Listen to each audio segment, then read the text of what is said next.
Let's get back to John Fortt at that Made by Google event in New York City today. John, what's the latest? Hey, Carl. Well, like I said, it's gotten a lot more crowded here.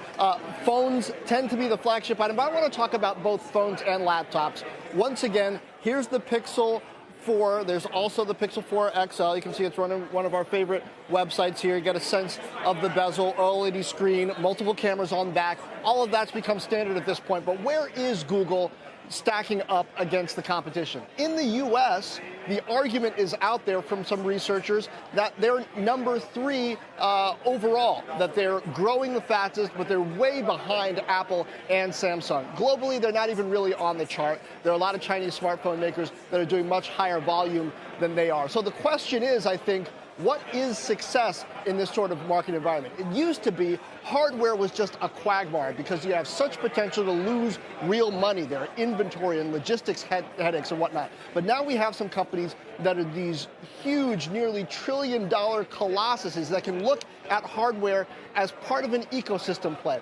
Almost experiment with it like software. So one of the questions I got for executives here is exactly how hard are they willing to push? How many marketing dollars are they willing to spend to really try to crack into the global market with this in a significant way? Because that would cost real money. Now talking laptops, they announced the Pixelbook Go. And it's interesting to me that they call this a laptop because it's not running on Intel-based or x86 processors. It doesn't have Windows. It's running Chrome OS. They don't even mention the processor.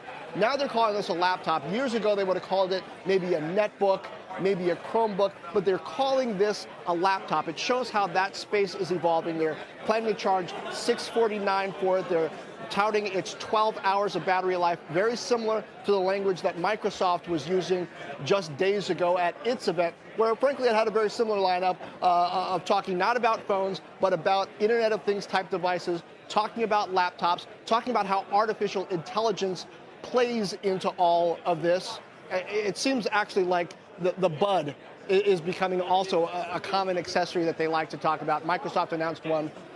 Google announced the Pixel Bud 2 as well. So that's the lay of the land here, where these companies are so big that hardware has become kind of like an accessory that they can roll out and don't have to be volume-wise among the most successful. We'll see how long that plays out, guys.